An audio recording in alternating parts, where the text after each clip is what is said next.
like in the back of my head, since I started private practice, I've always thought you need to walk before you can run. Mm-hmm. And because I am somebody who is maybe more the opposite in terms of I like to create challenges for myself. I like to rise to the occasion.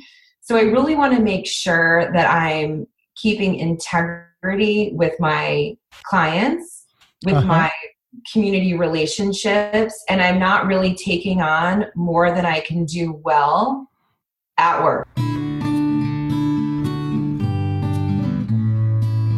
This is the Practice of Therapy podcast with Gordon Brewer.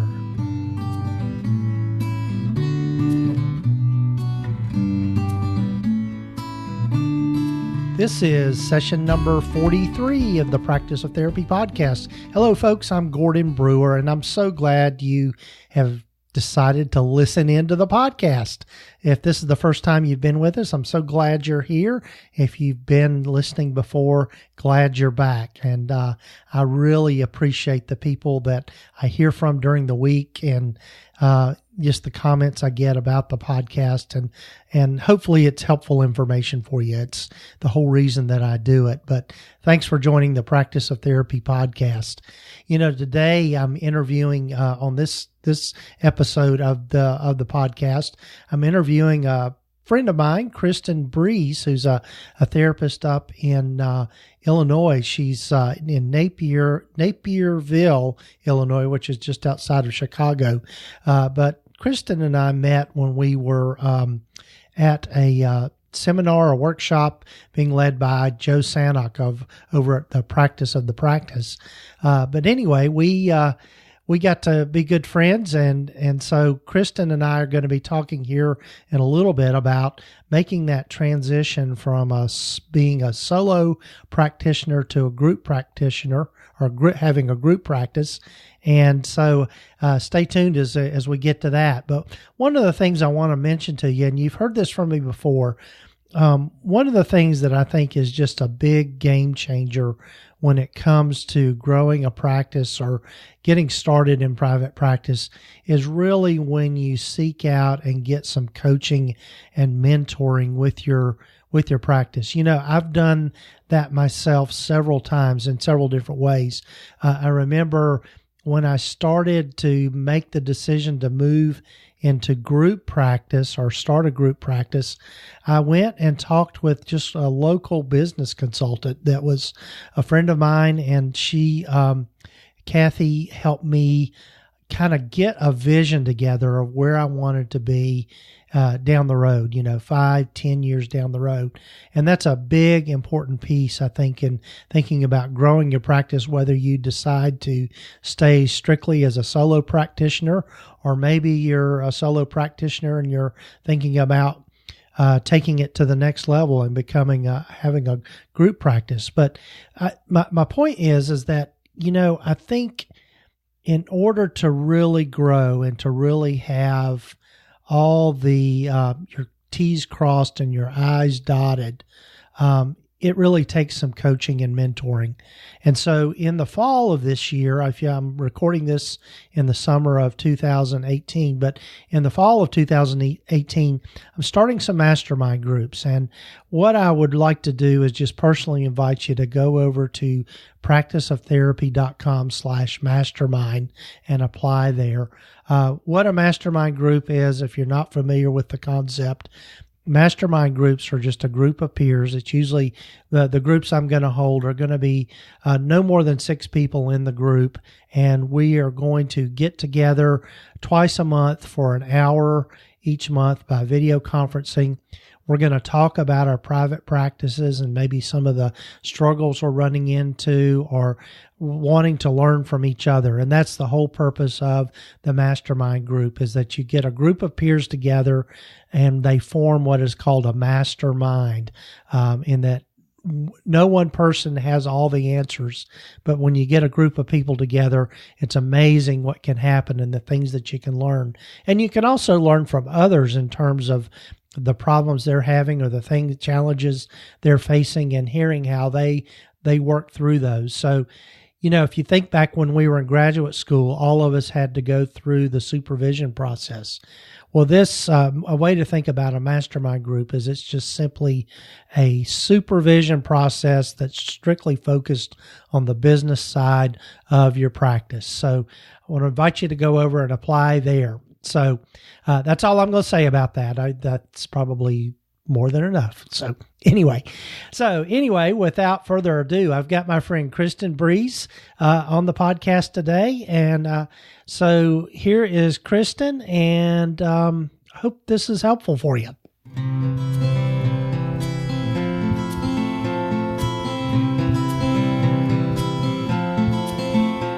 Well, folks, welcome again to the Practice of Therapy podcast. And today I have as my guest Kristen Breese. And I'm so glad to have Kristen with me. Kristen and I met back in the winter. Well, it wasn't winter. It was April, wasn't it, Kristen?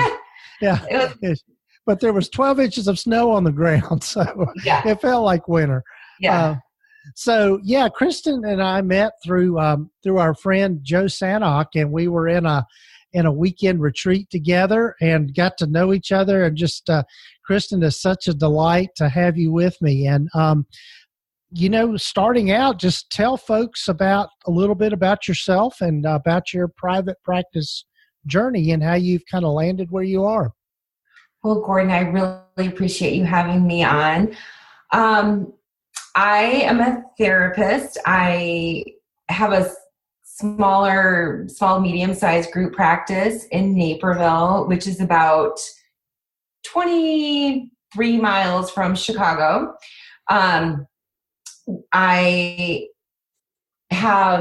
a multi-disciplinary practice. So we're really trying to help support our community. And we have a couples counselor, eating disorders, postpartum trauma.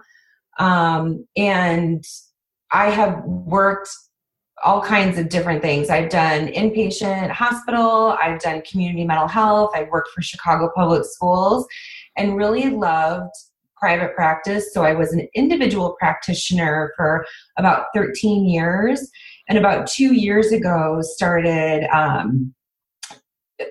hired my first clinician and really started on my private practice journey, which has been wow, yeah, a journey. A good word for it. Yeah. Yeah. So, if you were to think about the time when you kind of made that transition from agency work to private practice, I know one of the things that a lot of the folks listening to the podcast, kind of where they are in their journey, is that they're in that kind of that I don't want to say no man's land, but they're in that area where they're either thinking about private practice, or maybe they've started seeing a few clients on the side or whatever, and thinking about making that dive into going into full-time private practice. And so is that how it transpired for you? How did you make the transition from agency work to private practice? The first thing that I would say is believe in yourself and believe in your dreams and your vision. I had worked in Chicago Public, was doing the commute, and I had a great job where that was a 0.5, so I only had to commute 5 out of 10 days. Someone offered me like a space that I could fill up one day. So what I did was I started one day and I filled that entire day. Within that time period, also, Chicago was phasing out having part-time or 0.5 counselors. So I really had 6 months to start to develop my practice, and I took one day at a time. Literally, I built up a Monday, and then I built up a Wednesday, and then I built up a Friday. So I took it, I committed to my dream, and I really kind of took it slowly and wanted to make sure that I was crossing all my T's and dotting my I's. Right. And I know that's been kind of a theme for me here lately. I've just, as people might have heard in the previous podcast episode, I've really done a lot of mindset changing about growth and what that looks like. And I'm really, like you're echoing what you're saying, I'm really landing on being able to just do small steps and do slow, steady growth, as opposed to just trying to get out there and just knock it out of the park and just grow really fast. I know a lot of people do it that way, but for me and my own personality, that's a bit overwhelming. Well, and you see all of these people. I have a $5 million practice. I have a $10 million practice. I have 50 clinicians. And like in the back of my head, since I started private practice, I've always thought you need to walk before you can run. Mm-hmm. And because I am somebody who is maybe more the opposite in terms of I like to create challenges for myself. I like to rise to the occasion. So I really want to make sure that I'm keeping integrity with my clients, with my community relationships, and I'm not really taking on more than I can do well at work. Right. So, and that doesn't mean that I don't try to challenge myself. It just means that what I'm choosing to do, I want to do well. Right. Yeah. So as you've made that transition from being a solo practitioner, and I think you said, how long were you just a solo? So I was solo for about, let's say 12, 13 years. Okay. And I, think was the best job in the world. I, had great clients. It was pretty easy to manage myself in terms of billing, in terms of, just getting clients, not having to worry about keeping other people full. It was pretty manageable. Right. So I thought mistakenly that having a private practice or having a group practice, that it would be the same. So it would be me just extrapolated to other people.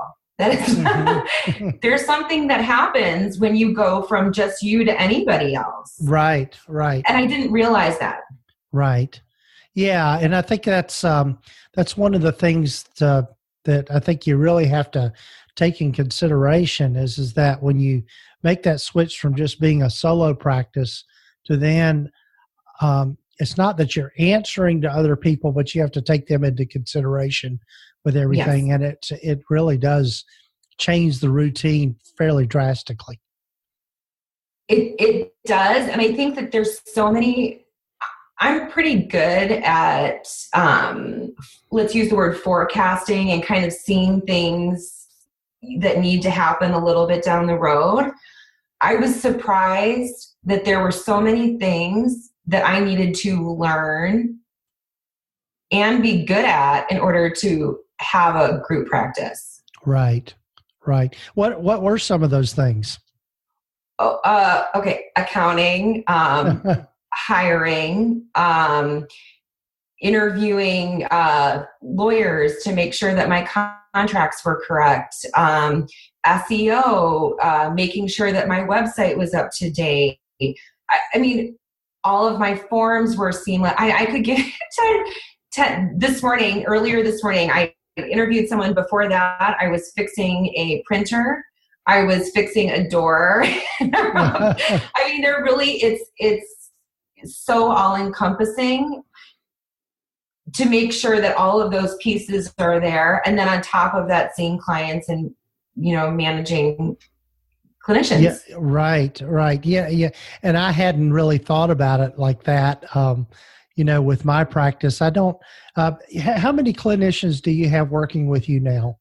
Currently I have 6. Right now I have another 2 that are, in the process of onboarding. So I'm not adding them into that number right now. But my space is for the first time full. So wow. It's currently full. And of people that I'm really excited about and feel really good about. Yes. Which is a really big sticky point for me. Mm-hmm. Hiring great clinicians has been more challenging, I think, than I had previously expected it to be.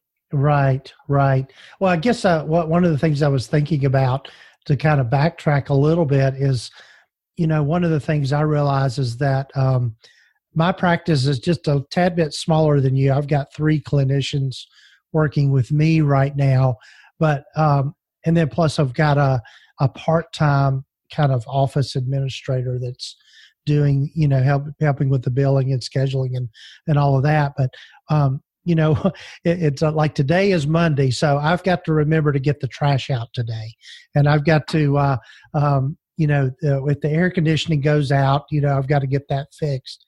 I'm fortunate in that I own my own building, but I've still got to do all that in addition to just managing the clinicians. Mm-hmm. Right. I enjoy all of it, but I think that there are so many things that at any point a ball could drop. Right. And you have to have a plan ready for, right. Say your EHR goes, flat, who's in what offices? There's so many, how do you contact the client? So there's so much to do, and it's been challenging, but I really, Gordon, what I would say is there have been times in this that have been darker than others because it has felt so overwhelming. Mm-hmm. And I guess what I would say to all the people out there who are experiencing one of those times, if you don't give up and if you put one foot in front of the other, you will come out the other side. Right. Yeah. And I think that's the importance of being able to break things down into smaller pieces and doing all of that. Yeah. So, and where you're really stuck, find mentors, find coaches, find people who are great at that thing and learn about it and get yourself, you need to really, if you don't have a working knowledge of finances or what you should be tracking, get a coach. That coach will, however much it is, will save you so much money in the long run. Yeah, absolutely. Absolutely. And that's one of the things that I've been really just paying more and more attention to is the importance of getting support and networking with people that are at the same place in their business and their practice, and being able to learn from them is huge. So, yes. Yeah. So one thing that you said that I think was I think an important piece is just the time that you've spent in learning how to hire the right people or bring on the right people into your practice. So tell us a little bit about how you go about doing that, and what is your process, or what have you learned from that? So it's changed. I would say it's changed throughout, since I started. So I would start by saying I'm a fairly intuitive person, and I know whether or not I like you, and I trust you, pretty quickly. Mm-hmm. What I do, I advertise, and I look for, did they send a cover letter? Are they doing just the very first screening tool is, are they following instructions? After that, I send them a Google form just to fill out, just to get a little bit more in-depth information. If they fill it out well, I really start to think, this person, it seems attractive, seems like they have a niche that we don't offer. So then I'll schedule a phone call with them. Mm-hmm. Just a quick 10-minute phone call. How do they sound on the phone? Are they flexible? What are they looking for? So that by the time that they come in the office, I have a good sense of who they are, what they're looking for, and if we're looking for the same things. Right. When they get into the office, I want to know, what do they love to do? Are they aware about who they're not interested in seeing, which I think is kind of, are they aware of some of their blind spots or countertransference? And, are they just saying yes to everything because they want me to hire them? Or are they saying, this is what are they being very clear about what they can do? After that, I try not to hire on the first time, even if you get excited. I like to, I check references, and then I send them an offer letter, and then based on that offer letter, we kind of move forward. Right. Yeah, and I think that's, I would agree with you. I think it's so important to have a sense of chemistry with the people that you bring on. And I think you're exactly right, being able to follow your gut on that. I know I had an experience with somebody that I almost hired, but my gut told me not to. And when I went to check their references, when I did the reference check, it confirmed what my gut was. Is that that so wouldn't have isn't been? it so funny Yeah, that, yeah, like, that you can work on Saturdays and really, to me, to really, yeah, like honor that voice that you have. And this is the thing, you might be a great clinician, but the other part of it is, can I work with you? Or do you fit into what's already established? And are you somebody that's manageable, that I can manage? And so all of those variables, they're not on the paper. Right. They're really Right, right. Yeah, so another thing that I think people might be interested in is, what was it that prompted you to kind of make the decision to switch from being a solo practitioner to starting a group? Because I think for a lot of people that is a pretty big leap when we do that, when we start bringing on other people to join our practice. How was it that you went through that process of deciding? And then even now, how do you decide when you're going to add another clinician? Well, okay, so what I would say is I've always had a very entrepreneurial spirit. And I think that I'm not saying that being a therapist and being an entrepreneur are very mutually exclusive. However, I think that there's a pretty small percentage of the population that is interested in taking on and is curious in business. I've always been that person. So I would start there. I would say it was always kind of it was always a dream of mine. I didn't really think I always thought it would happen someday. And then as I continued to have referrals and an office opened up, I took the leap, because at some time you just have to say, I'm going to throw caution to the wind, and I'm going to believe in myself and what I'm offering, and I'm going to do it. Right. And that's scary. Yeah. That's scary. Yeah. Yeah. So how is it that you go about trying to decide if you're ready to add another clinician? Or I know we were talking before we started recording just about, being able to take things slow and just being real deliberate about what you're doing. So it's interesting. So I would say a couple of things. Joe Sanok had somebody on, I couldn't even speak to who it was, on the practice of the practice. And they were talking about building a small, elegant business. Yeah. And that is really, if I were to say personally, my mission statement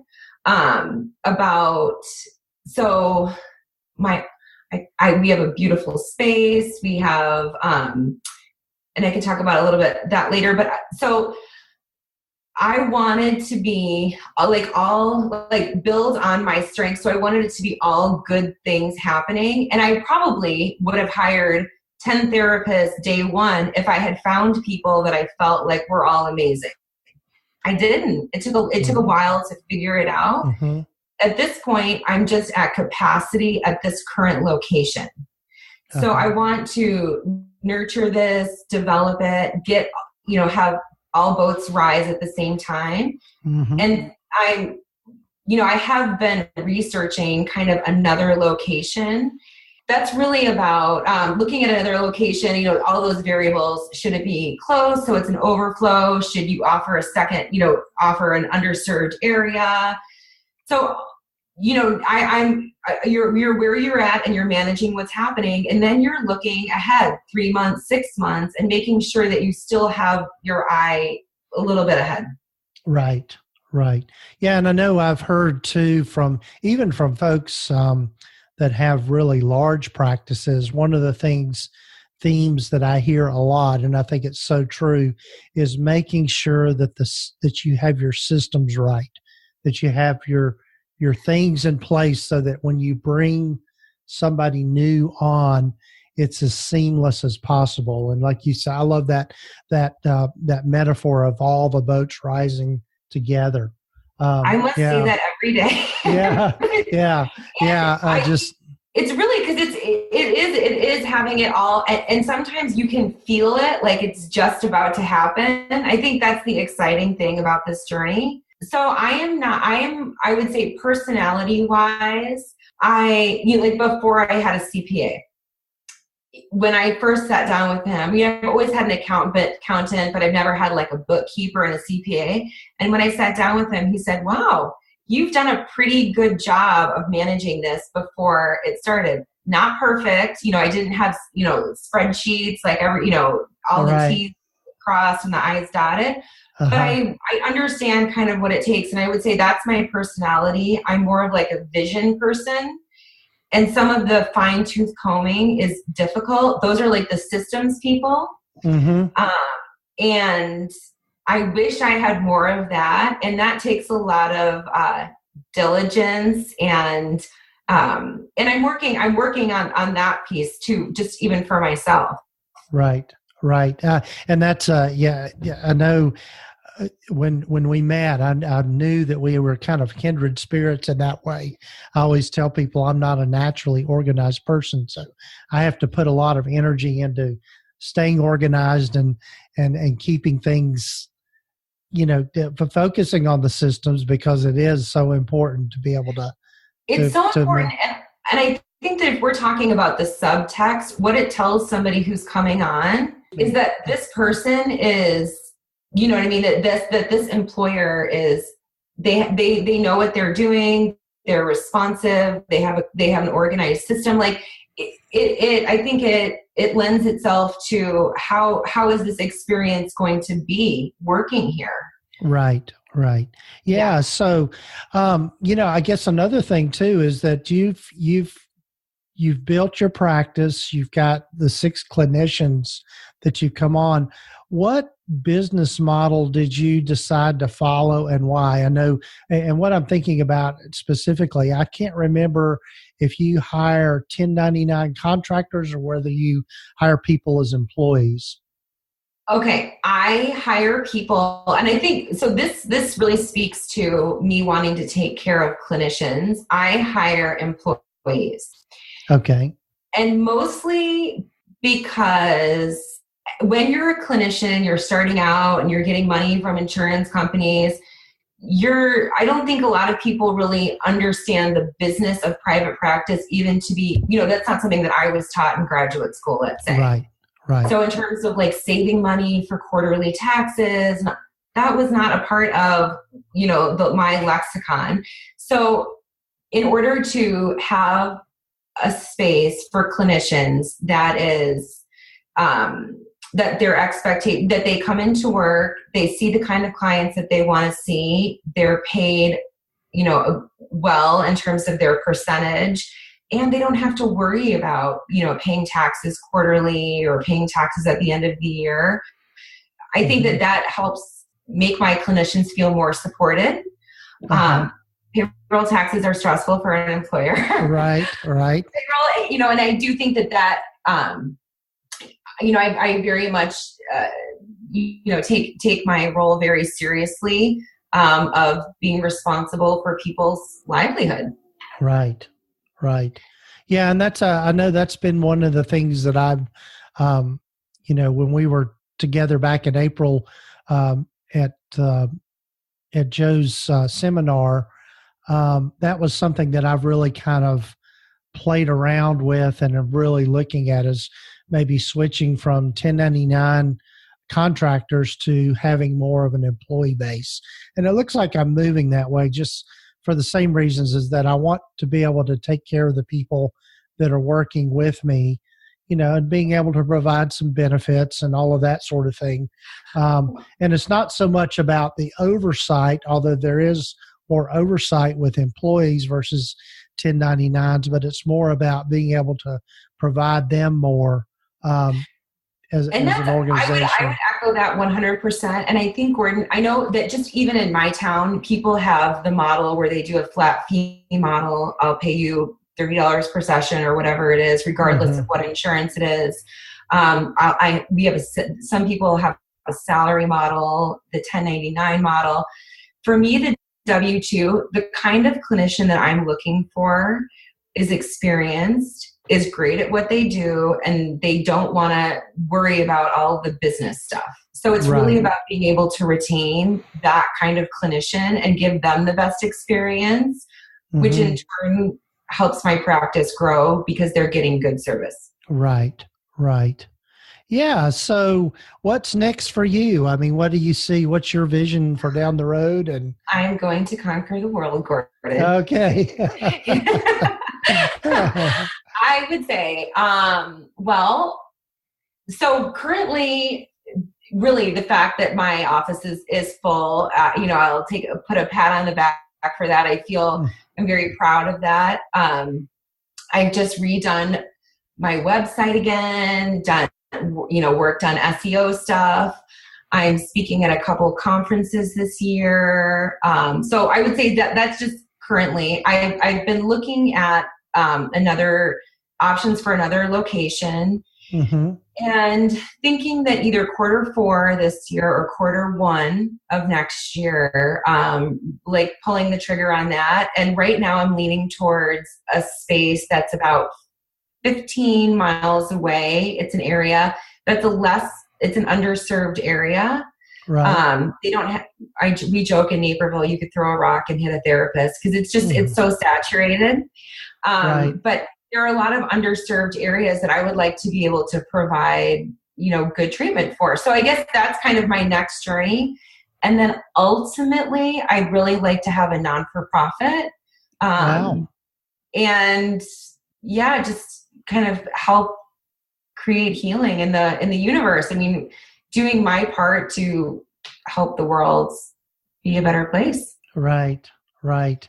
Yeah, that is so great. I think that's one of the things that, again, for people not to lose sight of, and they've heard me talk about it before, is understanding your why, and understanding why you want to do what you want to do. What is what's the big picture thing that motivates you to be in private practice to begin with, or to be in this field to begin with. And I think that's so important for people to keep in mind in doing this. I think another thing too, Kristen, that we kind of hit on at the very beginning before we started recording, and I think it is something that I think is worth looking at, is just that whole mindset around how you want to structure your business. Obviously making a profit is important, but what is it that you really need from your practice financially, emotionally, spiritually, all of that, and how are you going to thrive best in that? Well, all of the things that you just said, Gordon, I think that and it's funny because just now I'm starting to, I think that evolves and changes. And if you have a good CPA or accountant or bookkeeper, that you can really try to figure out what do you need to live on? What can you help make the business grow? And where are you ultimately kind of going? And again, that's going to evolve. I think I have a lot of, let's say, humanitarian, endeavors and concerns. And then I also have a lot of, I want to have a business that makes money, that is like a good, solid business. So I think it's for me personally and for the world. I think there's those two things can coexist. You can want people to have good treatment and make money for it. And, therapy was life-changing for me. And, just throughout conversations, I know all of my therapists have been in therapy and have really done their own work and kind of continue to do their work. And I think that the world needs support and it needs help and guidance in terms of how to live healthy lives. Right. Right.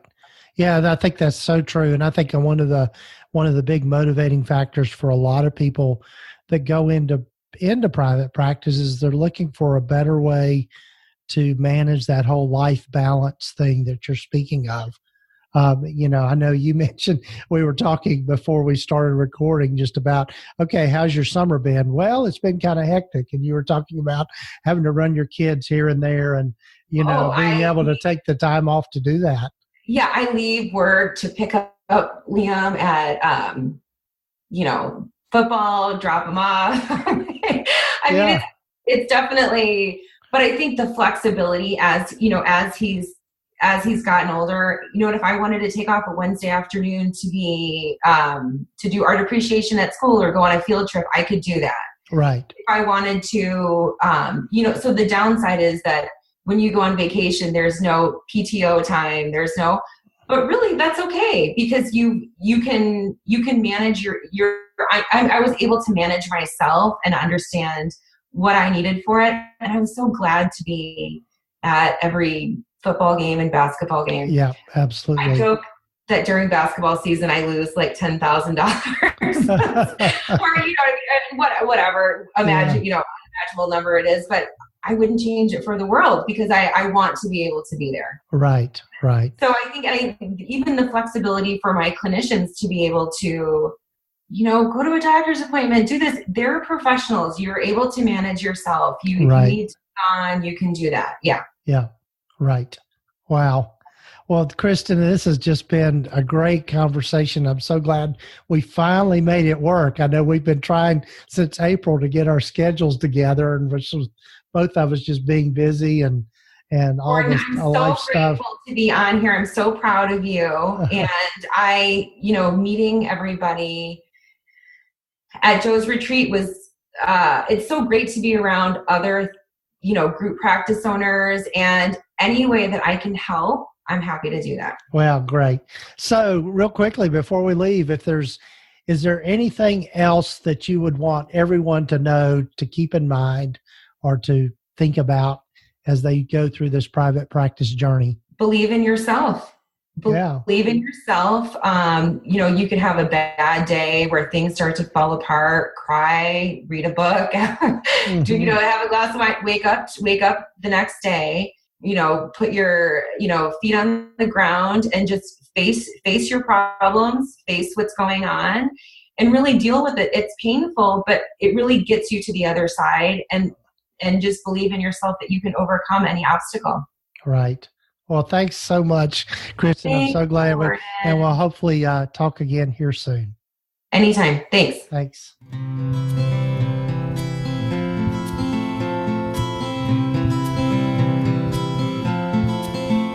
One of the things that I have just enjoyed so much about being able to do this podcast and starting this podcast, oh my goodness, it's almost been a full year since I started the podcast, but it's just being able to talk and have conversations with people like Kristen, and just the friendships I've made and the connections I've made have just enriched my life so much.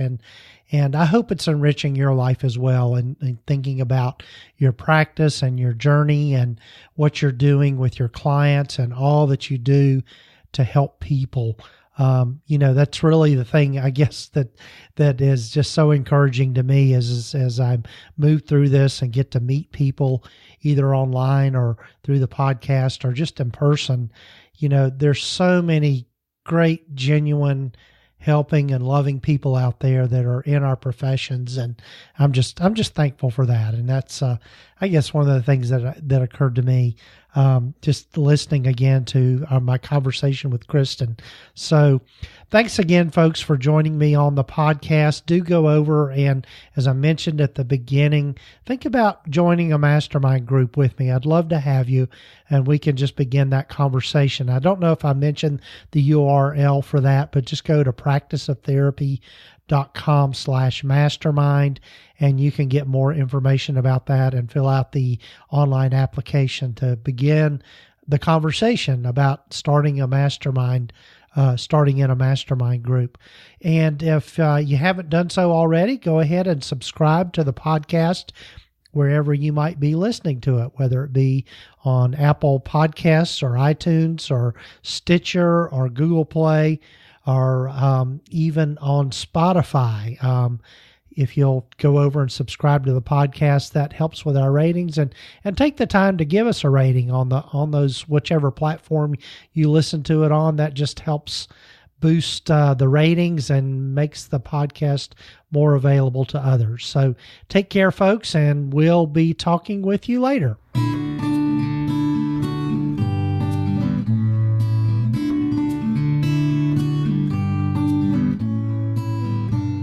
You have been listening to the Practice of Therapy podcast with Gordon Brewer.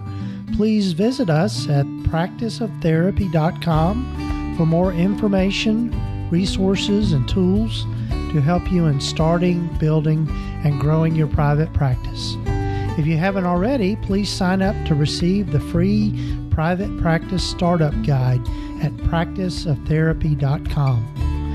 The information in this podcast is intended to be accurate and authoritative concerning the subject matter covered. It is given with the understanding that neither the host, guests, or producers are rendering legal, accounting, or clinical advice. If you need a professional, you should find the right person for that.